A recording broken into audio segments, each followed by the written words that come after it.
নমস্কার বন্ধুরা, ত্রিপুরার মেয়ে স্বপ্নার চ্যানেলে সকলকে স্বাগত। কেমন আছো বন্ধুরা? শীতকাল, পিঠে পার্বণ সব কিছুই চলছে। এই পিঠে পার্বণে কি কি পিঠে তৈরি করলাম আমরা, সেটাই তোমাদের সঙ্গে শেয়ার করছি বন্ধুরা।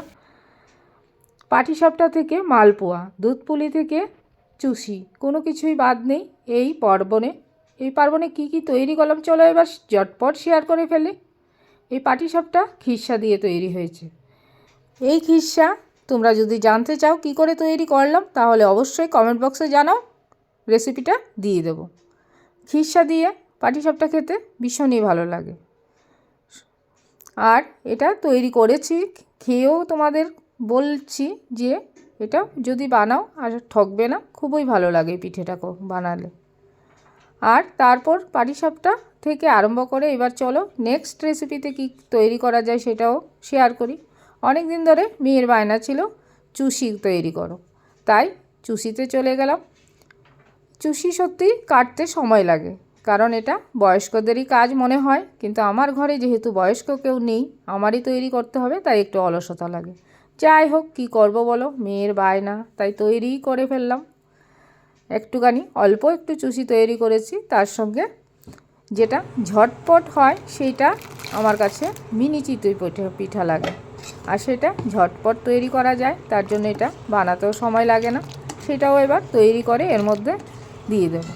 কারণ কি বলো তো, একসাথে একই দুধের মধ্যে দিয়ে দিলে দুটো একসাথেই দুটো তৈরি হয়ে যাবে, তাই এটা হলো আমার চালাকি।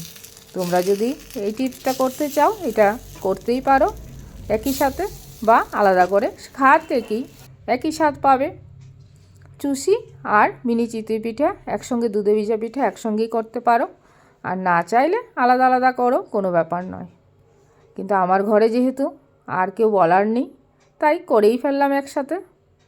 এবার দেখো কি সুন্দর সুন্দর ফুলকো ফুলকো এই মিনি চিতই পিঠাটা হয়েছে।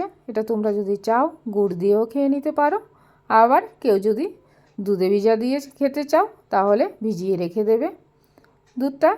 এটার মধ্যে তুমি যদি রেখে দাও কিছুক্ষণ জাল দিয়ে, তারপর এটা দুধটা ঢুকে যাবে। তারপর একটু ঠান্ডা হয়ে যেই আসবে, এর মধ্যে গুড়টা দিতে হবে। গুড়টাও একটু ঠান্ডা করেই দিতে হবে, কারণ কি বলো তো, গরম দুধের মধ্যে যদি গুড়টা দেওয়া হয় তাহলে কেটে যাওয়ার একটা ভয় থাকে, আর সেই জন্য আমি গুড়টাকে পরেই দিয়েছি, একটু জাল দেওয়ার পর।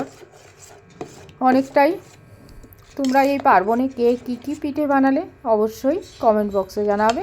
আর যদি ভালো লাগে ত্রিপুরার মেয়ে স্বপ্নার চ্যানেলে সদা সর্বদা জুড়ে থেকো বন্ধুরা। এরপর মালপোয়া। এই মালপোয়া সত্যি এটা আমাদের বাঙালিদের না করলেই নয়। মালপোয়াটা সবাই খেতে ভালোবাসে, বিভিন্ন মিষ্টির দোকানেও মালপোয়া পাওয়া যায়, আর সেই মালপোয়াটা রসে ভিজিয়ে মিষ্টির দোকানে বিক্রি হয়, কিন্তু আমরা ডিরেক্ট খেতেই ভালোবাসি, কারণ রসে ভিজানো মালপোয়াটা আমার ঠিক পছন্দ হয় না। এরকম গরম গরম ফুলকো ফুলকো মালপোয়া যদি পাওয়া যায় শীতে, কয়েকটা এক কামড়ে খেয়ে নেওয়া যায়, আর সকালবেলা চা দিয়ে খেতেও ভালো লাগে। তারপর চলে আসলাম ভাপা পিঠে। এই ভাপা পিঠাটাও একটা সকলেই তৈরি করে দেখি, আমারও ইচ্ছা হলো। সেই ভাপা পিঠের মধ্যে পুর দিয়ে একটু ডেকোরেশন করে দিলাম, তার মধ্যে কয়েকটা কিশমিশ দিয়ে দিলাম। এটা যদি তোমরা বেক করতে চাও সেটা বেকও করতে পারবে, আবার তুমি ভাপে চাইলে ভাপেও দিতে পারবে। এবার এই করে তারপর ভাপা পিঠাগুলি তৈরি করে ফেললাম। পিঠে পার্বণের সময় সত্যি পিঠে বানাতে না পারলে যারা পিঠে লাভার তারা খুবই মনে দুঃখ পায়, আর যারা পিঠে খেতে ভালোবাসে না তারা এইটাকে দেখে কোনো ইন্টারেস্টও পায় না, মনে হয় তাদের সময় ব্যয় হয়।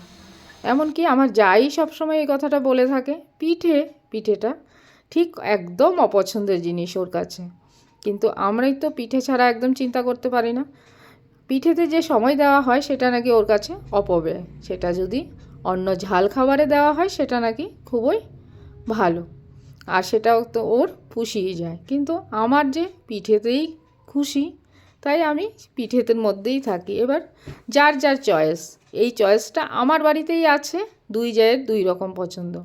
এবার আমাদেরও ইউটিউবার বলো বা ফেসবুকে দেখতে পাই বিভিন্ন বন্ধুদের বিভিন্ন মত, কেউ বলছে আমি ভালো খাই, কেউ বলছে খাই না, কিন্তু যার যেটা ভালো লাগে সে সেটাই করো, এটাই উচিত।